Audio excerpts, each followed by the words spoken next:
Dear Professor and teaching assistants, my name is Maria Horoiu and this is my recording for the Tour de France visualization. The visualization I created is called the Wheel of Winners. It gives a radial overview of all the Tour de France winners, showing how their age, race, performance, and nationality have evolved over time. This visual directly supports the second guiding question of our project: how have the profiles, performance strategies, and nationalities of Tour de France winners changed over time? Let's look at how it was built step by step first. For the variables distance, stage length, and stage win, I normalize them by dividing each one by the maximum value in that column. The age variable is normalized using min-max normalization, so the youngest winner maps to 0 and the oldest to 1. This code sets up the circular layout. After that, I create a drop-down menu to filter the visualization by nationality. This part of the code defines the function that builds the visualization, which takes two inputs, the dataset and the selected country. It begins by setting up some layout parameters and uses then the SVG write library to initialize a blank SVG drawing in the specified size. This part of the function is responsible for drawing the year ticks and labels around the wheel.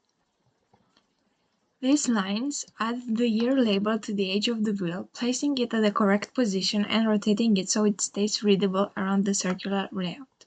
After that, custom CSS styles are added to define the appearance and behavior of tooltips. The dataset is then filtered based on the selected country from the dropdown. This loop goes through each row in the dataset. This line checks if the winner should be highlighted by verifying whether their nationality matches the selected country or if all is selected. This block draws a spoke for each winner.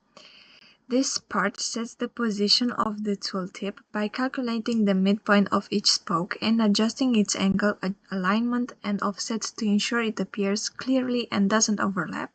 These parts add interactivity by grouping the spoke with the tooltip background and label that appear on hover, and places an orange circle on the spoke to represent the winner's age and the number of stage wins. Title at the center of the wheel is added to indicate which country's data is currently being displayed. I'm going to talk about the functionality of the custom visualization. This is the Wheel of Winners, a circular timeline where each spoke corresponds to one edition of the Tour de France. The oldest race is placed here, all the others following in a clockwise manner. Each blue line or spoke corresponds to a specific year. The length is given by the total race distance, and the thickness of the line shows how many stages the winner led, giving a sense of the rider's dominance throughout the competition. On each spoke there is an orange circle. The size of the circle shows the number of stages won by the rider. The larger the circle, the more stages won by the rider, and the positions along the spoke represents the rider's age. Younger winners are closer to the center, while older winners are further out. At the top there is a drop-down menu that lets the user filter by nationality. Right now, all is selected, so we see all winners together. But I can change this to, for example, France or Belgium, and the chart updates to highlight only winners from that country while fading out the others. Another feature is the interactive tooltip. When I hover over a spoke, a small label appears showing the year and the winner's name. This makes it easier to explore the chart without overwhelming it with constant labels. This visualization helped us answer the second question we defined for our project. Using this radial layout, we discovered several important patterns. First, we observed how the distance of the race has evolved. In the first decade, the spokes were shorter, then grew dramatically during the 1920s and 30s, and finally became more standardized and shorter in recent decades. This suggests that the Tour has shifted from a pure test of endurance to a more strategic and balanced race. Second, the position of the circle along the spokes revealed trends in the age of the winners. In the earliest editions, younger riders dominated. Then between the 1920s and 1940s, older winners became more common. In the modern era, especially the last 20 years, we've seen a return of experienced, slightly older riders winning the race, which might suggest that experience and strategy are playing a bigger role again. Moreover, the visualization made it easy to identify riders who won multiple years in a row.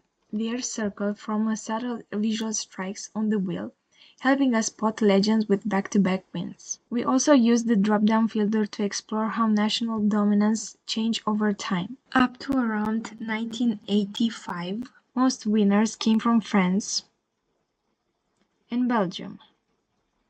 But after that, we see a clear rise in champions from Spain,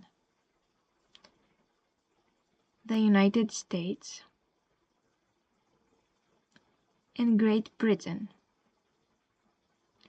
Finally, the chart also shows the different ways riders won the Tour. Some led for many stages but won few, while others won a lot of stages but led for only a short time. Only a few riders achieved both. These are marked by thick spokes and large circles. In short, this single visualization helped us answer the question by combining multiple performance and demographic dimensions into one clear and engaging view of how the Tour de France has evolved across more than a century.